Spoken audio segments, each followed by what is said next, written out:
Rising Rajasthan investment summit 2024 का आज समापन और तीसरा दिन है। प्रधानमंत्री नरेंद्र मोदी ने 9 दिसंबर को rising Rajasthan global investment summit का आगाज किया। अब तक इस ग्लोबल इन्वेस्टमेंट समिट में लगभग 35 लाख करोड़ के एमओयू साइन हो चुके हैं। इन 3 दिनों में क्या कुछ हुआ, किस तरीके से ये जो इन्वेस्टमेंट समिट है ये राजस्थान की अर्थव्यवस्था में एक नए अध्याय के तौर पर काम करेगा, इस पर बातचीत करने के लिए राजस्थान सरकार के उप मुख्यमंत्री प्रेमचंद बैरवा जी हमारे साथ मौजूद हैं। सर, न्यूज़ इंडिया पर आपका बहुत बहुत स्वागत है। थैंक यू सर, प्रधानमंत्री नरेंद्र मोदी ने आगाज किया और उसके बाद लगातार रिकॉर्ड टूटते हुए जा रहे हैं। सबसे पहले हम आपसे जानना चाहते हैं कि ये जो इन्वेस्टमेंट समिट हुआ है किन किन मायनों में अहम है और ख़ास है। हमारे यशस्वी प्रधानमंत्री नरेंद्र मोदी जी की सोच और विज़न, इस सोच और विज़न को विकसित भारत 2047 को लेकर जो उनका विज़न है, उस विज़न को हमारे यशस्वी मुख्यमंत्री भजनलाल जी शर्मा जी ने आगे बढ़ाते हुए ये जब पहले दिन से ही हमारी डबल इंजन की सरकार राजस्थान की कमान हाथ में ली, जब से पहले दिन से ही इस लक्ष्य में उतर गए कि हमारा विकसित राजस्थान बनेगा। जब 2047 में हमारा माननीय यशस्वी प्रधानमंत्री जी का सपना साकार होगा, इसको लेकर हमारे इन एक साल में कई जो निर्णय हमारे यशस्वी मुख्यमंत्री जी ने लिए हैं और उनमें उनको लेते हुए एक पहली साल में ही इन्वेस्टमेंट समिट 2024 का आगाज़ जो अभी 3 दिन में हुआ है, और इस इन्वेस्टमेंट समिट में बहुत बड़ी उत्सुकता पहली बार देखी गई है, जिसमें 35 लाख के एमओयूज हुए हैं और करीब 35 लाख करोड़ के, और करीब 32 देशों ने इसमें हिस्सा लिया है, कई राज्यों ने हिस्सा लिया है, और इसमें बहुत बड़ी उत्सुकता राजस्थान के प्रति दिखाई दी कि राजस्थान में जितनी अपार संभावनाएं हैं, इतना ही नहीं कि हमारे मिनरल में, यहाँ पे हमारे खनिज में, हमारे पेट्रोलियम में, हमारे यहाँ पर्यटन में और हमारे सोलर ऊर्जा, इसमें भी बहुत बड़ी संभावनाएं हैं कि क्योंकि यहाँ पे हमारे पास भूमि बहुत ज़्यादा है और सूर्य का जो प्रकाश है वो भी हमारे को भगवान की कृपा से बहुत ज़्यादा मिला हुआ है। इसलिए यहाँ पर इन अपार संभावनाओं को देखते हुए इन्वेस्टरों में बहुत ज़्यादा उत्सुकता थी और उन्होंने जो एमओयू किया, और हमारे यशस्वी मुख्यमंत्री जी का विजन और सपना यही है कि जो भी इन्वेस्टमेंट हुए हैं उनको हम धरातल पे इन 4 साल में उन उद्योगपतियों की कठिनाइयों को दूर करते हुए उन्होंने एक डिपार्टमेंट की भी घोषणा की है, जिसमें कि सब उद्योगपतियों को कहीं भी कोई इन्वेस्टमेंट करने में कहीं भी कोई सरकार की तरफ से कोई कठिनाई नहीं आई, उसका सरलीकरण करते हुए ये इन्वेस्टमेंट समिट में उन्होंने घोषणा की है। निश्चित रूप से आने वाले भविष्य में राजस्थान के विकास के लिए, राजस्थान के उत्थान के लिए और हमारे युवाओं के लिए रोजगार की अपार संभावनाएं बनेगी, राजस्थान को की बड़ी सुविधाएं मिलेगी और आर्थिक स्थिति से राजस्थान मजबूत होगा। पहले दिन प्रधानमंत्री नरेंद्र मोदी ने आगाज किया। प्रधानमंत्री नरेंद्र मोदी ने कहा था कि राइजिंग राजस्थान राइजिंग तो है ही, रिलायबल भी है, क्योंकि सबसे बड़ी चुनौती अब आपकी सरकार के सामने यह है कि जो 35 लाख करोड़ रुपए के एमओयू साइन हुए हैं उन्हें धरातल पर कैसे उतारा जाए। धरातल पर उतारने के लिए सरकार की क्या तैयारियां हैं? देखिए, मैं यही तो आपको कह रहा हूँ कि एमओयूज पहले भी हुए हैं लेकिन वो धरातल पे नहीं आए। पिछली सरकार ने भी किया लास्ट में जाते जाते, लेकिन वो धरातल एमओयू कितने के हुए मतलब इससे नहीं है, एमओयू होकर धरातल पे कितने आता है, ये एक विजन और सोच का फर्क है जो हमारे यशस्वी मुख्यमंत्री जी ले रहे हैं इस चीज़ को, और बड़ी गंभीरता से इस चीज़ को लेते हुए उन्होंने ये सोचा कि पहले साल में मैं अगर इन्वेस्टमेंट मीट करके और इन्वेस्टरों को यहाँ लाता हूँ तो और उनको इन 4 साल में मैं धरातल पे उतारूं, उसको लेके ही उन्होंने एक अलग सी डिपार्टमेंट बनाया है और उन उद्योगपतियों के लिए सरलीकरण किया है कि उनको उद्योग लगाने में कोई असुविधा नहीं हो और बिजली पानी सड़क की व्यवस्थाएं उनके लिए ठीक हो, उनकी डिमांड थी। निश्चित रूप से सिस्टम भी किया है। निश्चित रूप से यही तो कह रहे हैं कि हमारी सरकार पूरी तरह से उन उद्योगपतियों के लिए जो यहाँ उद्योग लगाना चाहते हैं उनके लिए हम पूरा सहयोग प्रदान करेंगे। ये हमारे यशस्वी मुख्यमंत्री जी की और हमारी सरकार की यह उनको सहयोग करने की हम सहयोग करने के लिए प्रतिबद्ध है। जी, शिवराज सिंह चौहान भी आए और नितिन गडकरी भी आए। कृषि के क्षेत्र में पहले बात कर लेते हैं, कृषि क्षेत्र में, क्योंकि राजस्थान में उपजाऊ। बताऊं कि हमारे बहुत सारे केंद्रीय मंत्री इस समिट में आए और उन्होंने बहुत सारी हमारे लिए, इस राजस्थान के लिए घोषणाएं की है कि हमारे सम्माननीय नितिन गडकरी जी जो आए हैं हमारे इसमें रोड इंफ्रास्ट्रक्चर में भी उन्होंने कई घोषणाएं हमारे लिए, इस राजस्थान के लिए एक सौगात दे के गए हैं। हमारे कृषि मंत्री जी ने भी बहुत यहाँ पे घोषणाएं करके गए हैं। निश्चित रूप से इस राजस्थान को विकास की दृष्टि से बहुत आगे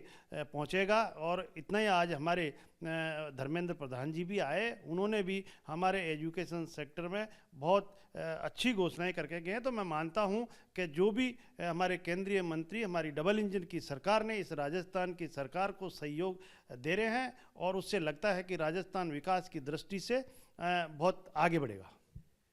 सरकार का 1 साल अब कुछ दिनों बाद पूरा हो जाएगा, प्रधानमंत्री नरेंद्र मोदी भी उसको लेकर आ रहे हैं। सरकार के शुरुआती साल में इन्वेस्टमेंट समिट को करना, 4 साल तक विपक्ष के सवालों के जवाब देने के लिए आप तैयार है? अगर ये इन्वेस्टमेंट समिट में जो इन्वेस्टमेंट हुई धरातल पर नहीं उतरते हैं तो एक लंबा समय है, सरकार की मंशा साफ है, वो पहले साल ही करने का मतलब है धरातल पर उतारना। ये नेगेटिव सोच और इस तरह की सोच, अगर प्रतिपक्ष कुछ भी कहे, लेकिन जिस सोच और जिस विचार से भारतीय जनता पार्टी की सरकार चलती है, एक राष्ट्रहित और राष्ट्र निर्माण की नीति बना के आगे चलती है, तो हमारी सोच ही यह होती है कि हम जो भी कहें वो करें। जो कहती है भारतीय जनता पार्टी की सरकार वो करती है। इसलिए ये कहीं भी लोगों को कहने को नहीं मिलेगा कि हमारी सरकार जिस तरह से 1 साल में ही इतने काम किए कि ERCP की योजना जिसका MOU करके उस पर काम चालू कर रहे हैं। और इतना ही नहीं, हमारी महिलाओं के लिए सब्सिडी गैस सिलेंडरों में दी, हमारे किसानों के लिए गेहूं की सब्सिडी, गेहूं के जो मूल्य, समर्थन मूल्य वो बढ़ाने का काम किया है। हमारे युवाओं के लिए, जो युवाओं के आंखों में आंसू लाई थी पिछली सरकार, कांग्रेस सरकार, जिसको हमारे यशस्वी मुख्यमंत्री भजन लाल जी ने उनको आंसू पहुंचने का काम किया। उनके साथ जो पेपर लीक करके जिस तरह से जो घोटाले किए, उनको 200 व्यक्तियों को अंदर डाला है। और उनके लिए, उन युवाओं के लिए रोजगार 1 लाख से ऊपर की वैकेंसी निकालकर सरकारी नौकरियां, और ये भी निर्णय लिया है कि मैं हर साल 1 लाख से ज़्यादा नौकरियां इन युवाओं को दूं। और उसके तहत ये राइजिंग राजस्थान में उन युवाओं को का भला होने वाला है। उन युवाओं के लिए अपार संभावनाएं रोजगार की बनने वाली है। इसलिए ये राजस्थान युवाओं का देश है, हमारा प्रदेश है, और हमारा देश भी, भारत भी युवाओं का देश है। इसलिए युवाओं को जब तक हम रोजगार के युक्त नहीं बनाएंगे, रोजगार लेने वाले ही नहीं, रोजगार देने वाले भी हम बनाएंगे, जब जाकर हमारे यशस्वी मुख्य प्रधानमंत्री माननीय नरेंद्र मोदी जी का सपना 2047 का साकार होगा। प्रधानमंत्री नरेंद्र मोदी का सपना है 2047 में विकसित देश बन जाए। In global investment summit, rising Rajasthan investment summit जो है, क्या ये उस 2047 के सपने की नींव है? देखो, जो भी राजस्थान में, प्रधानमंत्री नरेंद्र मोदी ने कहा था कि प्रदेश विकसित होगा तो मेरा देश विकसित होगा। यही कह रहा हूं कि जो भी प्रदेश अगर विकसित होगा तो निश्चित रूप से हमारा भारत विकसित होगा। इसी बात को लेकर और उसको आगे बढ़ाते हुए हमारे यशस्वी मुख्यमंत्री भजन लाल जी शर्मा जी ने पहले दिन से ही जितने भी काम किए हैं वो विकसित भारत को विकसित राजस्थान में बदलने का है। इसलिए मैं मानता हूं कि हमारे प्रधानमंत्री जी की सोच और जो विजन है उसको साकार करेगी राजस्थान की सरकार और हमारे यशस्वी भजन लाल जी।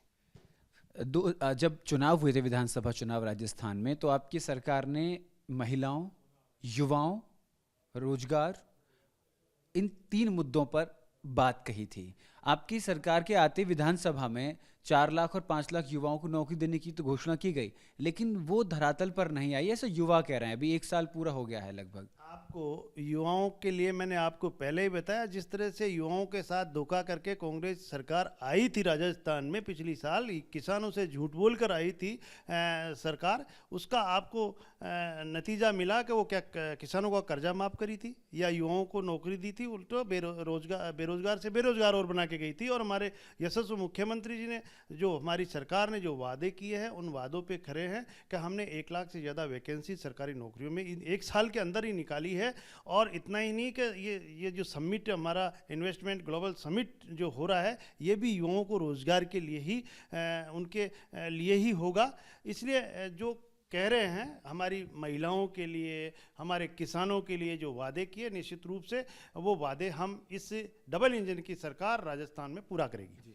सर, मेरा आखिरी सवाल आपसे ये है कि राइजिंग राजस्थान आज हो गया, समापन हो गया, इससे कितना राजस्थान बदल जाए? क्योंकि अब से पहले सिर्फ एक था निवेशकों के लिए कि पर्यटन में वो निवेश कर सकते थे।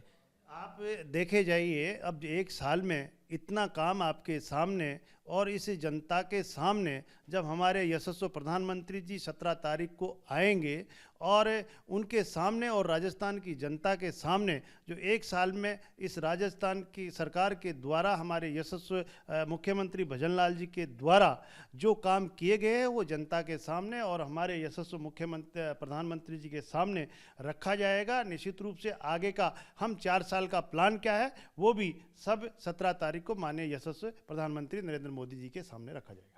बहुत बहुत शुक्रिया सर, न्यूज़ इंडिया से बात करने के लिए। तो ये थे हमारे साथ राजस्थान सरकार में डिप्टी सीएम उप मुख्यमंत्री प्रेमचंद बैरवा जी, जिन्होंने आगामी 4 साल के विजन को ध्यान में रखते हुए राइजिंग राजस्थान की शुरुआत की। और अब 1 साल पूरे होने पर जब प्रधानमंत्री नरेंद्र मोदी राजस्थान आएंगे तो आने वाले 4 साल में विकास के कितने आयामों को राजस्थान छुएगा, उस पर खुलकर बातचीत की जाएगी। वीडियो जर्नलिस्ट भूषण कुमार के साथ जयपुर से न्यूज़ इंडिया के लिए गौरव किशोर शर्मा की रिपोर्ट।